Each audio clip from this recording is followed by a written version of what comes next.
ഈശോമിശിഹായ്ക്ക് സ്തുതിയായിരിക്കട്ടെ. ഇന്ന് നമ്മൾ ധ്യാനിക്കുന്ന വചനം വിശുദ്ധ യോഹന്നാൻ ശ്ലീഹ എഴുതിയ സുവിശേഷം 11-ാം അധ്യായം 40-ാം വാക്യം.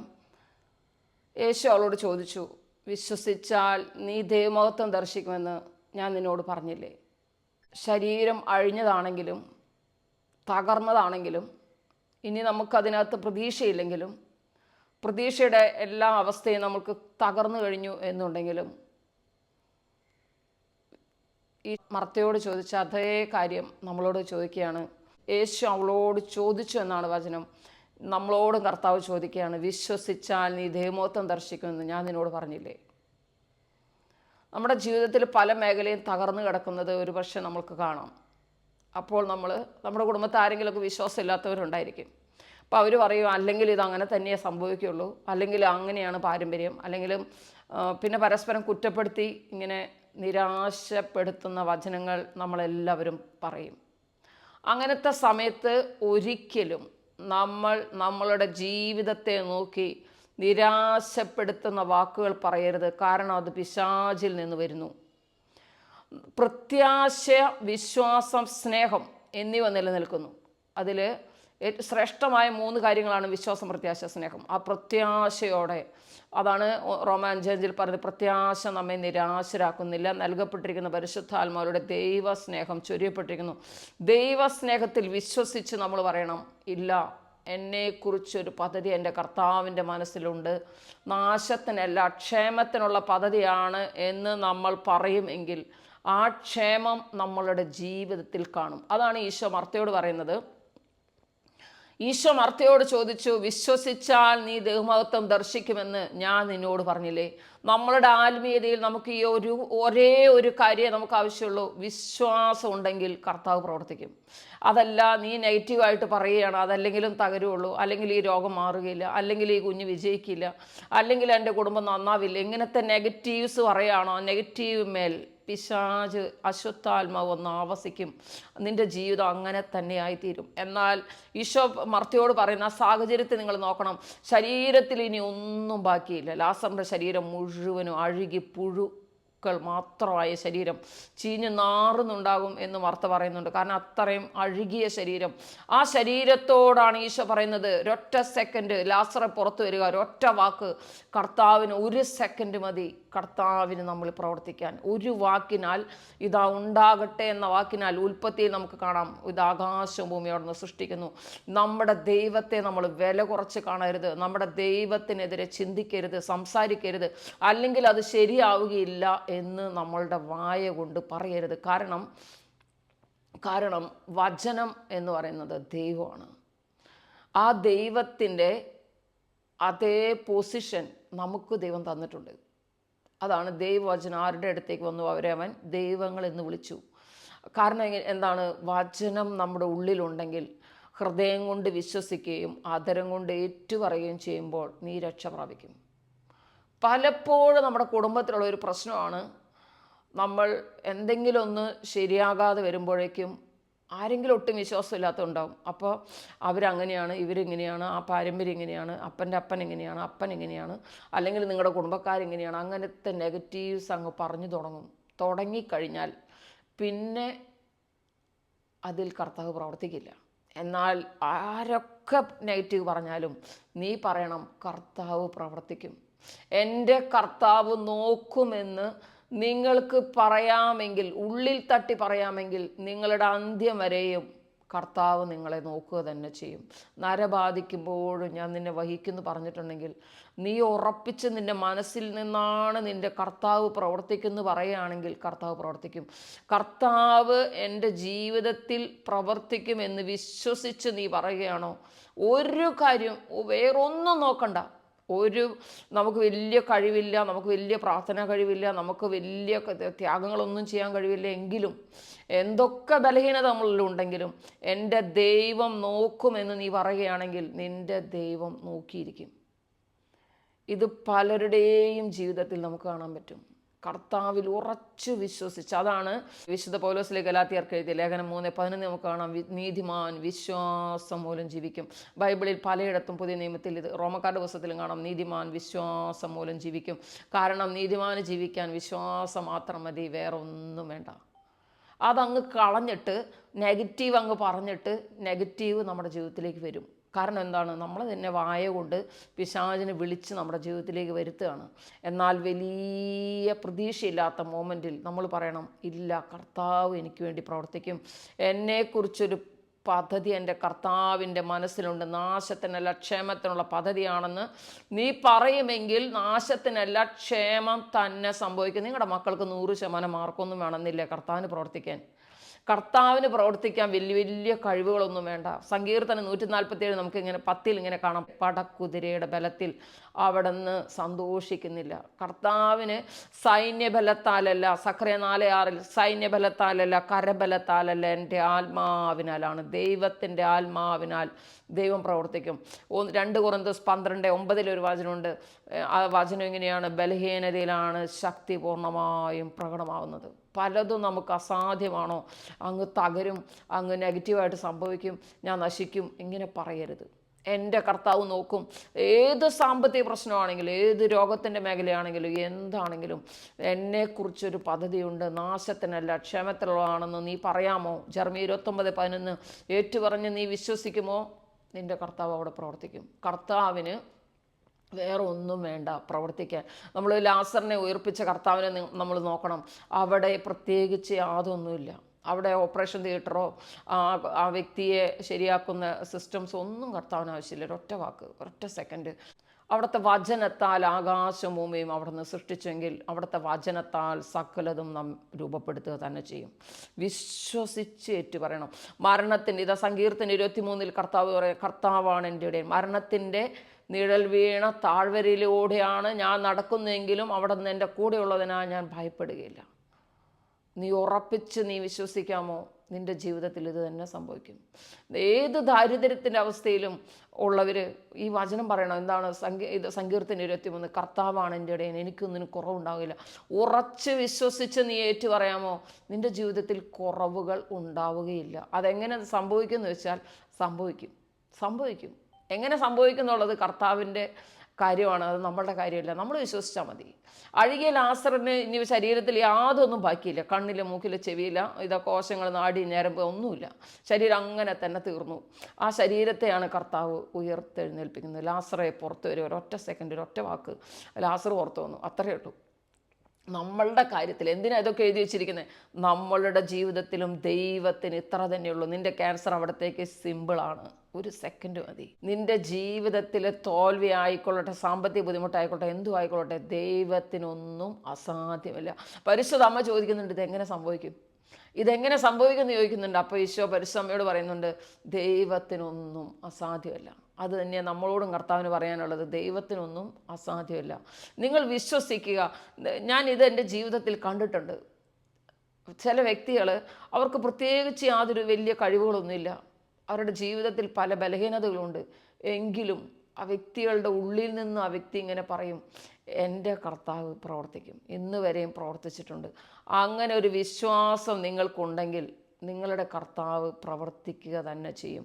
ഈ വചനത്തിൻ്റെ ഉൽപ്പത്തിയുടെ ആരംഭം മുതൽ വെളിപാട് അവസാനം വരെ ഉള്ളത് എങ്ങനെയാണ് സംഭവിക്കുന്നത്? എല്ലാം സംഭവിക്കുന്നത് വിശ്വാസത്തിലൂടെയാണ്. എല്ലാം. ഒന്നും ഇനി വിശ്വാസത്തിനപ്പുറത്ത് ഒന്നുമില്ല. വിശ്വസിച്ചാൽ നീതിമാൻ ജീവിക്കും. നമ്മളുടെ പാപത്തിൻ്റെ കെട്ടുകളാണ് പലർക്കും ഭയങ്കരമായിട്ടുള്ള ഭാരമായിട്ടുള്ളത്. നമ്മൾ കർത്താവ് എന്താ പറഞ്ഞത്? അവൻ നമ്മുടെ പാപപരിഹാര ബലിയാണ്. അവൻ നമ്മുടെ പാപങ്ങൾക്ക് വേണ്ടി മരിക്കുകയും സംസ്കരിക്കപ്പെടുകയും ഉയർപ്പിക്കപ്പെടുകയും ചെയ്തു. ഉയർപ്പിലൂടെ നമ്മൾ നീതീകരിച്ചു. നീ വിശ്വസിച്ചാൽ നിൻ്റെ പാപം മുഴുവൻ മാറ്റിയ നിൻ്റെ ദൈവത്തെ നിനക്ക് കാണാൻ പറ്റും. നീ വിശ്വസിച്ചാൽ എന്ത് സംഭവിക്കും? സകലതും സംഭവിക്കും. വിശ്വസിക്കുമ്പോൾ നമ്മൾ ഇങ്ങനെ കാണാം. അതായത് 2 തരം മക്കളുണ്ട്. ഒരു കൂട്ടർ മക്കൾ വിശ്വാസമൊന്നുമില്ല, എന്തെങ്കിലും തരണേ എന്ന് പറഞ്ഞ് ഈ നമ്മളുടെ വീടിൻ്റെ പുറത്ത് ബെല്ലടിക്കില്ലേ, അങ്ങനത്തെ ഒരു ടൈപ്പ് ഓഫ് മക്കൾ. ഇനി വേറെ ഒരു തരം പിതാവിൻ്റെ മക്കളുണ്ട്. ലൂക്കായുടെ സുവിശേഷം 11-ാം അധ്യായത്തിൽ പറയുന്ന പോലെ എൻ്റെ മക്കൾ എന്നോട് കൂടെ കിടക്കയിലാണ്. അപ്പൻ്റെ ഭവനത്തിൽ താമസിക്കുന്ന മക്കൾ. അപ്പൻ്റെ ഭവനത്തിൽ താമസിക്കുന്ന മക്കൾ ചെയ്യാനുള്ളത് എന്താണെന്നറിയോ? എൻ്റെ അപ്പൻ എനിക്ക് എല്ലാം നൽകി കഴിഞ്ഞിരിക്കുന്നു. നന്ദി പറയുന്നു, സ്തുതിക്കുന്നു, ആരാധിക്കുന്നു. നന്ദി പറയുന്നു, സ്തുതിക്കുന്നു, ആരാധിക്കുന്നു, നന്ദി പറയുന്നു. എനിക്ക് സാമ്പത്തിക വിലയും ഭയങ്കര ബുദ്ധിമുട്ടുണ്ട്. അതെല്ലാം അപ്പം നമ്മൾ പറയുകയാണ്, കർത്താവ് അത് എനിക്കെല്ലാം നൽകി തന്ന് കഴിഞ്ഞിരിക്കുന്നു. നന്ദി പറയുന്നു, സ്തുതിക്കുന്നു, ആരാധിക്കുന്നു. അതാണ് വിശ്വാസം. എല്ലാം. ഇനി പാപത്തിൻ്റെ കെട്ടുകളുണ്ട്. എൻ്റെ പിതാവ് എൻ്റെ യേശു ക്രിസ്തുവിൻ്റെ മരണത്തിലൂടെ അതെല്ലാം എടുത്തു മാറ്റിയിരിക്കുന്നു. നന്ദി പറയുന്നു, സ്തുതിക്കുന്നു, ആരാധിക്കുന്നു. ആണ് 2 ടൈപ്പ് ഓഫ് മക്കളുണ്ട്. വേറൊരു ടൈപ്പ് ഓഫ് മക്കൾ ഇങ്ങനെയാണ്, തരണയപ്പ തരണയപ്പ തരണയപ്പ, പാപത്തിൽ നിന്ന് വിടുതൽ തരണേ, ഇത് സാമ്പത്തിക പ്രശ്നമുണ്ട്, അതിൽ നിന്ന് വിടുതൽ തരണേ. ഇനി മക്കൾ പഠന മേഖലയിൽ പ്രശ്നമുണ്ട്, അതിൽ നിന്ന് വിടുതൽ തരണേ. അതാണ് ഒരു ടൈപ്പ് ഓഫ് മക്കൾ. അത് വിശ്വാസമില്ലാത്ത മക്കളാണ്. എന്നാൽ വിശ്വാസമുള്ള മക്കളുടെ അടുത്ത് കർത്താവ് പറഞ്ഞതല്ല, അപ്പൻ്റെ മക്കളാണ്, മക്കളെങ്കിൽ അവകാശികളാണ്. നിങ്ങളോട് കർത്താവ് പറയുന്നു, ഇതാണ് പറയുന്നത്, മക്കൾ എങ്ങനെ അപ്പനോട് പ്രാർത്ഥിക്കും? അപ്പ ഇതാ എല്ലാം നൽകി കഴിഞ്ഞിരിക്കുന്നതിനോടത്ത് നന്ദി പറയുന്നു, നന്ദി പറയുന്നു, നന്ദി പറയുന്നു, നന്ദി പറയുന്നു. നീ അപ്പനോട് പറയുകയാണ്, എൻ്റെ അപ്പൻ ഇതെല്ലാം എനിക്ക് നൽകി കഴിഞ്ഞിരിക്കുന്നു. എൻ്റെ അവസാന മോമെൻ്റ് വരെ എൻ്റെ അപ്പൻ എന്നെ നോക്കുക തന്നെ ചെയ്യും. ഇന്ന് വരെ നോക്കിയിട്ടുണ്ട്. എൻ്റെ ജീവിതത്തിൻ്റെ സങ്കടങ്ങളെ നോക്കിയിട്ട് എൻ്റെ ദൈവം അതിൽ പ്രവർത്തിക്കുക തന്നെ ചെയ്യും, എനിക്ക് ഉറപ്പുണ്ട്. പറയുകയാണ്, ഉള്ളിൻ്റെ ഉള്ളിൽ നിന്നൊരു വിശ്വാസം വരികയാണ്. വിശ്വസിച്ചാൽ ദൈവമഹത്വം നമ്മൾ ദർശിക്കും. നീതിമാൻ വിശ്വാസം മൂലം ജീവിക്കും. നമ്മുടെ ചുറ്റുമുള്ള ധ്യാനകേന്ദ്രങ്ങളൊക്കെ നോക്കിയാൽ മതി, അവരെങ്ങനെ ജീവിക്കുന്നു, അവരുടെ സാമ്പത്തിക മേഖലയിൽ ആര് കൊടുക്കുന്നു, എല്ലാം പിതാവ് കറക്റ്റ് സമയത്തിന് ഒരു കുറവില്ലാതെ കൊടുക്കുന്നു. എല്ലാം ദൈവത്തിനൊന്നും അസാധ്യമല്ല എന്നത് അവരനുഭവിക്കുന്നു. എന്നാൽ നമ്മളത് അനുഭവിക്കുന്നില്ല. കാരണം എന്താണെന്നറിയോ? നമുക്ക് ദൈവത്തെ വിശ്വാസമില്ല. വിശ്വസിച്ചാൽ ദൈവമഹത്വം ദർശിക്കും. മത്തായിയുടെ സുവിശേഷം 6:33 കർത്താവ് പറഞ്ഞു, ആദ്യം അവിടുത്തെ രാജ്യവും നീതി അന്വേഷിക്കുക, ബാക്കിയെല്ലാം കൂട്ടിച്ചേർത്ത് കിട്ടും. ആദ്യം നിങ്ങൾ എന്ത് വേണം? പരിശുദ്ധാത്മാവിനെ അന്വേഷിക്കണം. ഈ പരിശുദ്ധാത്മാവിന് ലഭിച്ചാൽ നമുക്ക് കിട്ടുന്നതാണ് വിശ്വാസം. പരിശുദ്ധാത്മാവില്ലാത്തവരാണ് എന്തെങ്കിലും തരണേ എന്ന് പറയുക. പരിശുദ്ധാത്മാവുള്ളവർ പറയും, എൻ്റെ ദൈവം എനിക്കെല്ലാം നൽകി കഴിഞ്ഞിരിക്കുന്നു, എൻ്റെ ദൈവം ഇന്ന് വരെ എന്നെ പരിപാലിച്ചിട്ടുണ്ട്, ഇനിയും എന്നെ പരിപാലിക്കും, എൻ്റെ ദൈവം ഇന്ന് വരെയും പ്രവർത്തിച്ചിട്ടുണ്ട്, ഇനിയും പ്രവർത്തിക്കും. പരിശുദ്ധാത്മാവിനെ ചോദിക്കണം. നമ്മൾ ഇനി അടുത്ത കുറച്ച് നാൾ കഴിഞ്ഞാൽ പെന്തക്കോസ്തിക്ക് വേണ്ടി ഒരുങ്ങുകയാണ്. എന്തിനു വേണ്ടിയാണ് നമ്മൾ ഏറ്റവും തീക്ഷ്ണമായിട്ട് പ്രാർത്ഥിക്കുന്നത് ബൈബിളിലുള്ളത്? പെന്തക്കോസ്തിക്ക് വേണ്ടി, പരിശുദ്ധാത്മാവിന് വേണ്ടിയാണ് പ്രാർത്ഥിക്കാൻ ബൈബിളിലുള്ളത്. വേറെ ഒന്നിനു വേണ്ടി പ്രാർത്ഥിക്കാൻ ബൈബിളിൽ പറഞ്ഞിട്ടില്ല. ലൂക്കായുടെ സുവിശേഷം 11 പറയാം, ചോദിക്കുക നിങ്ങൾക്ക് കിട്ടും, പരിശുദ്ധാത്മാവിന് കിട്ടും.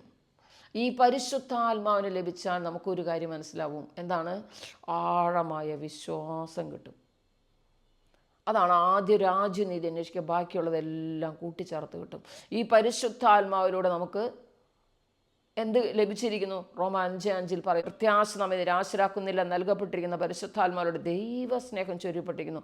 ഈ ദൈവസ്നേഹത്തിലൂടെയാണ് വിശ്വാസം വരുന്നത്. ദൈവസ്നേഹത്തിലൂടെയാണ് വിശ്വാസം വരുന്നത്. ഒരു വ്യക്തിക്ക് വേറൊരു വ്യക്തിയോടുള്ള സ്നേഹത്തിൽ നിന്നല്ലേ വിശ്വാസം വരുന്നത്. എങ്ങനെയാണ് ഈ ഭാര്യ ഭർത്താക്കന്മാർ ഇത്ര വിശ്വസിക്കുന്നത്? എങ്ങനെയാണ് ഒരു യുവാവിനെ വിശ്വസിക്കുന്നത്? ആ സ്നേഹമാണ്. സ്നേഹം കൊണ്ടാണ് വിശ്വാസം വരുന്നത്. അപ്പോൾ ഈ സ്നേഹം എങ്ങനെ ലഭിച്ചിരിക്കുന്നു? പരിശുദ്ധാത്മാവിലൂടെ സ്നേഹം വരും, സ്നേഹത്തിലൂടെ വിശ്വാസം വരും, വിശ്വാസത്തിലൂടെ ഈ ബൈബിളിൽ പറഞ്ഞിരിക്കുന്നതെല്ലാം സെക്കൻഡുകൾ കൊണ്ട് നമുക്ക് ലഭിക്കും.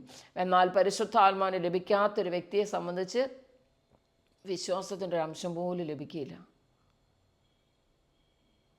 ഇതാർക്കും അറിഞ്ഞുകൂടാ. പരിശുദ്ധാത്മാവിലൂടെ ദൈവസ്നേഹം നിറയും, സ്നേഹത്തിലൂടെ വിശ്വാസം നിറയും. അങ്ങനെ വിശ്വസിച്ചാൽ, നീ വിശ്വസിച്ച് എന്ത് ഏറ്റു പറയുന്നുവോ അത് നമ്മുടെ ജീവിതത്തിൽ സംഭവിക്കുക തന്നെ ചെയ്യും. എൻ്റെ പിതാവ് നോക്കുമെന്ന് പറഞ്ഞിട്ടുണ്ടെങ്കിൽ നിൻ്റെ പിതാവ് നോക്കും.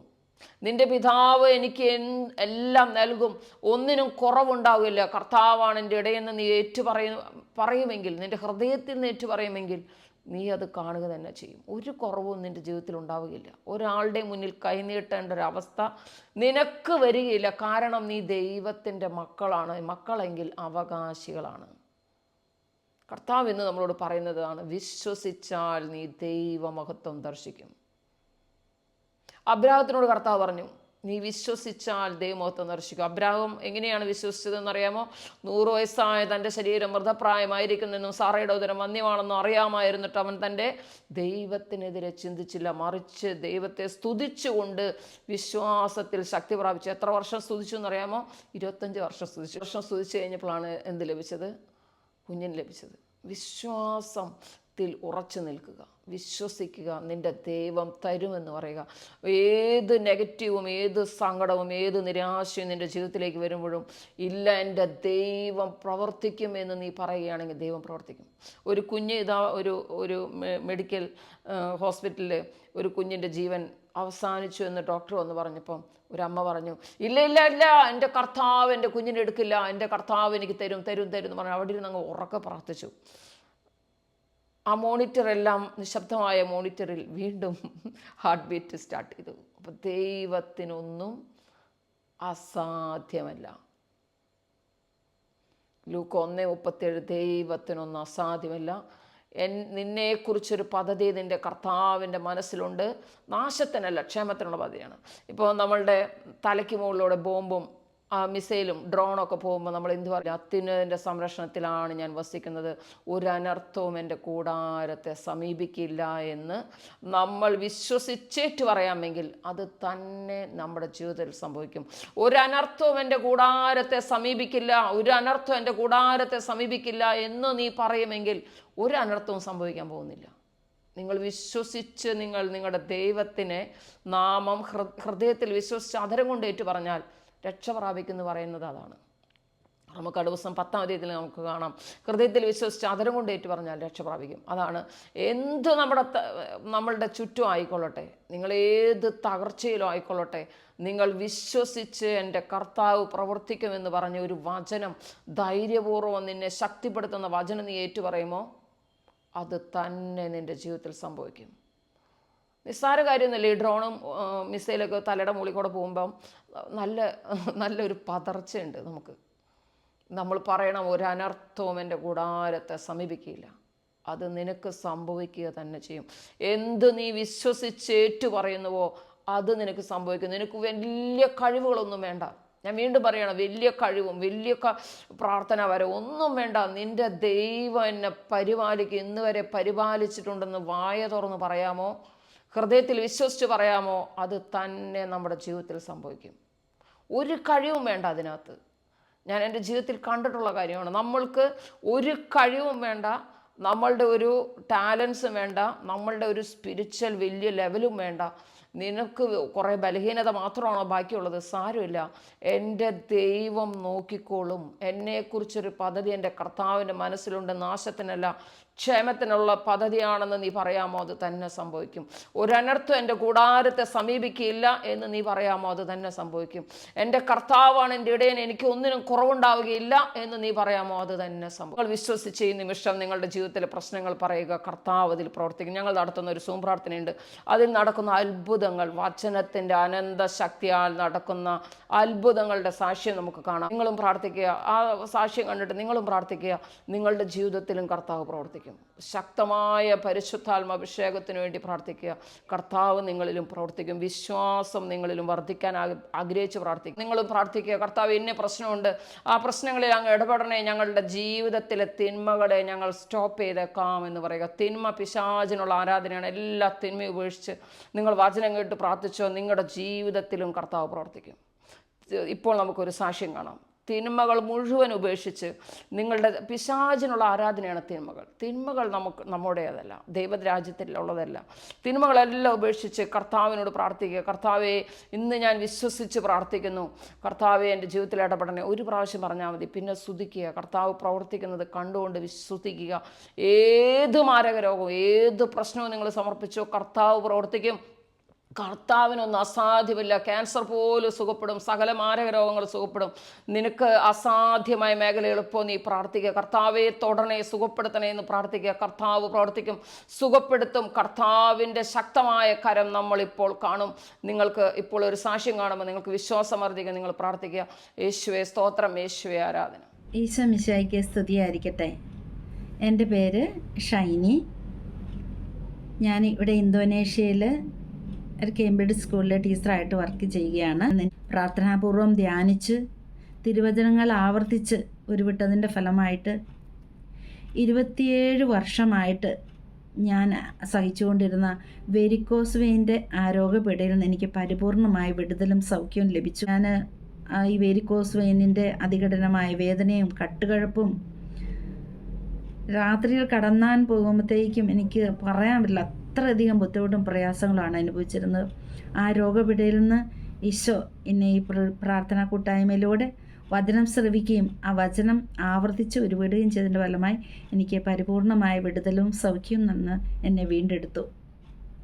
എൻ്റെ ഈശോയ്ക്ക് ഒത്തിരി നന്ദിയും കൃതജ്ഞതയും ആരാധനയും സമർപ്പിക്കുന്നു. അതുപോലെ തന്നെ എൻ്റെ വീട് കണ്ണൂരാണ്. കണ്ണൂർ നിന്ന് ഞാൻ വയനാട്ടിലേക്കാണ് വിവാഹത്തിനായി വന്നത്. അവിടെ ഭയങ്കര തണുപ്പ് നിറഞ്ഞ പ്രദേശമാണ്. അപ്പോൾ അവിടെ വന്ന കാലം മുതൽ എനിക്ക് എന്നും അസുഖമായിരുന്നു.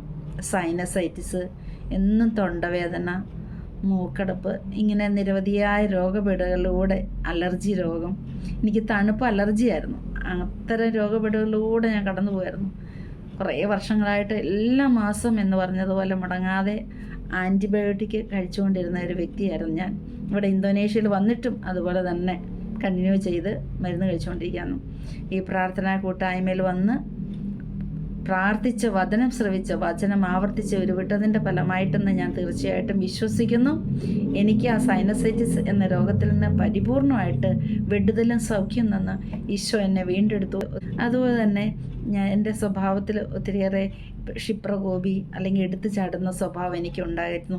എനിക്കിഷ്ടമല്ലാത്ത കാര്യങ്ങൾ, അംഗീകരിക്കാൻ പറ്റാത്ത കാര്യങ്ങൾ ആരെങ്കിലും പറഞ്ഞാൽ അത് തിരിച്ച് പ്രതിപദിക്കുകയും ടോക്ക് ബാക്ക് ചെയ്യുന്ന സ്വഭാവമൊക്കെ എന്നിൽ വളരെ ശക്തമായിട്ടുണ്ടായിരുന്നു. ഈ ഗ്രൂപ്പിൽ വന്നിട്ട് ജെറമിയ 15:19 നീ തിരിച്ചു വന്നാൽ എൻ്റെ സന്നിധിയിൽ നിന്നെ ഞാൻ പുനഃസ്ഥാപിക്കാം. വിലകെട്ടവ് പറയാതെ സദ്വചനം മാത്രം സംസാരിച്ചാൽ നീ എൻ്റെ നാവ് പോലെയാകും. ഈ തിരുവചനം ശ്രവിച്ച മാത്രയിൽ തന്നെ അത് ആവർത്തിച്ച് ഉരുവിടുവാനും എന്നിലുള്ള ഓരോ കുറവുകളും എല്ലാം ആ തിരുവചനം ആവർത്തിച്ച് പറയുക വഴി ഈശോ എനിക്ക് വെളിപ്പെടുത്തി തന്നു. കുമ്പസാരത്തിൽ പാപങ്ങളെല്ലാം ഏറ്റുപറഞ്ഞ് പൂർണ്ണമായിട്ടും ആ ഒരു ജീവിതാവസ്ഥയിൽ നിന്ന് പരിപൂർണമായിട്ട് വിടുതലും ലഭിക്കുവാനും എനിക്ക് സാധിച്ചു. കൂട്ടായ്മയിൽ കടന്നു വന്ന് ദൈവസ്നേഹമാകുന്നു. സ്നേഹം അനുചിതമായി പ്രവർത്തിക്കുന്നില്ല, സ്നേഹം കോപിക്കുന്നില്ല, സ്നേഹം സ്വാർത്ഥം അന്വേഷിക്കുന്നില്ല, പൂർണ്ണമായ സ്നേഹം ഭയത്തെ ബഹിഷ്കരിക്കുന്നു, സ്നേഹം സകലതും ക്ഷമിക്കുന്നു, സ്നേഹം സകലതും വിശ്വസിക്കുന്നു, സ്നേഹം സകലത്തെയും അതിജീവിക്കുന്നു, സ്നേഹം സകലതും പ്രത്യാശിക്കുന്നു. ഈ തിരുവചനം ആവർത്തിച്ച് പറയുക വഴി ഈശോയുടെ സ്നേഹം കൊണ്ട് നിറച്ചു. എൻ്റെ ജീവിതത്തിൽ ഇന്നോളം ഉണ്ടായിരുന്ന ആ പരിഭവങ്ങളും സങ്കടങ്ങളും എല്ലാം എടുത്തു മാറ്റി ഈശോ എന്നെ ഒരു പുതിയ വ്യക്തിയാക്കി മാറ്റി. എൻ്റെ ജീവിത പങ്കാളിയും മക്കളുമൊക്കെ ഒത്തിരിയേറെ ശാന്തതയിലേക്ക് കടന്നു വന്നു. ഒരു പുതിയൊരു ജീവിതം നൽകി അനുഗ്രഹിച്ച എൻ്റെ ഈശോയ്ക്ക് ഞാൻ ഒത്തിരിയേറെ നന്ദി പറയുന്നു. 2 ആഴ്ച കൂടുമ്പോൾ കുമ്പസാരിക്കുവാനും അതുപോലെ തന്നെ എന്നും പരിശുദ്ധ കുർബാനയിൽ പങ്കെടുത്ത് പ്രാർത്ഥിക്കുവാനും ഒക്കെയുള്ള കൃപ ഈ പ്രാർത്ഥനാ കൂട്ടായ്മയിൽ വന്ന് നിരന്തരമായി വചനം ശ്രവിക്കുക വഴി ഈശോ എനിക്ക് നൽകി അനുഗ്രഹിച്ചു. ഇന്നോളം ഈ കൂട്ടായ്മയിലൂടെ നൽകിയ എല്ലാ അനുഗ്രഹങ്ങളെ ഓർത്ത് ഈ പ്രാർത്ഥന ആവേ മരിയ പ്രാർത്ഥനാ കൂട്ടായ്മയോട് ചേർന്ന് ഈശോയെ ഞാൻ അങ്ങയെ സ്തുതിക്കുന്നു, ആരാധിക്കുന്നു, മഹത്വപ്പെടുത്തുന്നു.